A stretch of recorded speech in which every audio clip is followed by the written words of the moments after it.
Assalamualaikum warahmatullahi wabarakatuh.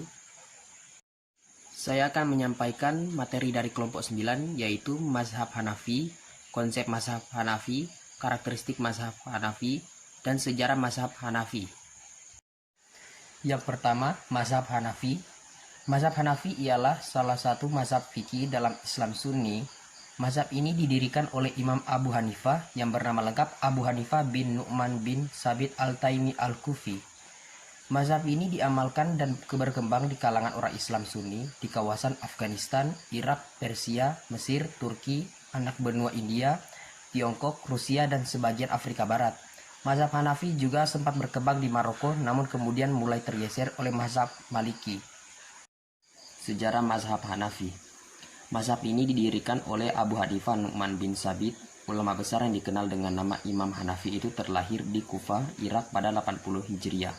Ia adalah seorang ahli fikih keturunan bangsa Persia yang kemudian menetap di Irak. Imam Hanafi menimba ilmu fikih kepada Muhammad bin Abi Sulaiman. Setelah gurunya meninggal, ia menjadi pengajar. Imam Hanafi mengarahkan murid-muridnya dalam pencarian hakikat dan inti persoalan dan pengenalan terhadap illah atau alasan serta hukum di balik teks tertulis.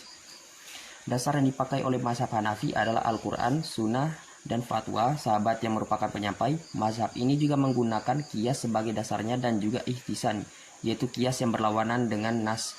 Imam Hanafi juga menggunakan ijma, yaitu kesepakatan para mujtahid mengenai suatu kasus hukum pada suatu masa tertentu. Selain itu, ia juga menggunakan dasar urf, yaitu adat kebiasaan orang Islam dalam satu masalah tertentu yang tidak disebut oleh nas Al-Quran. Penyusun pendapat fatwa dan hadis dari Imam Hanafi adalah murid-muridnya, yaitu Yakub bin Ibrahim al-Ansari atau Abu Yusuf dan Muhammad bin Hasan Asy-Syaibani. Mereka menyusun kitab yang berisi masalah fikih mazhab Hanafi. Ada sejumlah faktor yang mendorong perkembangannya mazhab itu dan mampu bertahan selama lebih dari 5 abad. Faktor utamanya banyaknya murid yang berguru kepada Imam Hanafi. Mereka giat menyebarkan ajaran kepada orang-orang di sekitar mereka sehingga timbullah generasi kedua yang menganut mazhab tersebut.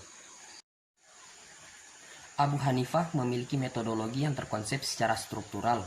Beliau pertama-tama mendasari mazhabnya pada Al-Quran atau Kitabullah. Jika beliau tidak menemukan dasarnya di Al-Quran, maka beliau mencarinya kemudian di hadis atau sunnah. Jika masih tidak ditemukan dalam hadis, maka beliau akan mencarinya dari pendapat para sahabat Rasul atau Ansor. Jika perkataan sudah sampai kepada Ibrahim an-Nasyah, Asy-Syabi, Al-Hasan ibnu Sirin, Saidi ibnu Musayyab, maka beliau berihtijaj.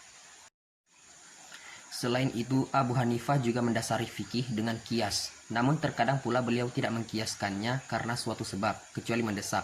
Abu Hanifah juga mendasari fikih dengan kaidah-kaidah umum yang disebut dengan ihtisan. Abu Hanifah juga banyak menggunakan qiyas dan ihtisan dari imam-imam yang lain. Secara sederhana, dasar-dasar metodologi fikih Abu Hanifah dalam menetapkan suatu hukum fikih bisa dilihat dari urutan berikut, yaitu pertama Al-Quran, kedua Sunnah, ketiga pendapat para sahabat Nabi atau Ansor, keempat ijma, kelima qiyas, dan 6 ihtisan. Karakteristik mazhab Hanafi. Fikih Imam Abu Hanifah mempunyai suatu corak atau karakteristik yang khas yang berbeda dengan pemikiran-pemikiran fikih dari mazhab-mazhab lain. Karakteristik yang sangat menonjol adalah lebih mengedepankan kepada rayu apabila hukum masalah tersebut tidak dapat ditemukan di dalam Al-Quran dan As-Sunnah, perkataan sahabat, ijma, dan qiyas. Fikih beliau juga terkenal dengan ihtisan, yang mana ihtisan tersebut tidak digunakan oleh mazhab-mazhab lainnya. Berikut contoh tentang pemikiran atau hasil ihtijaj beliau agar lebih memperjelas pemahaman mengenai karakteristik mazhab Hanafi. Bahwa perempuan itu boleh menjadi hakim pengadilan yang tugasnya khusus menangani perkara perdata, bukan perkara pidana. Alasannya karena perempuan tidak dibolehkan menjadi saksi pidana, ia hanya dibolehkan menjadi saksi perdata. Karena itu menurutnya perempuan hanya boleh jadi hakim yang menangani masalah perdata. Itulah penyampaian singkat mengenai mazhab Hanafi dari saya. Lebih kurangnya saya mohon maaf. Wassalamualaikum warahmatullahi wabarakatuh.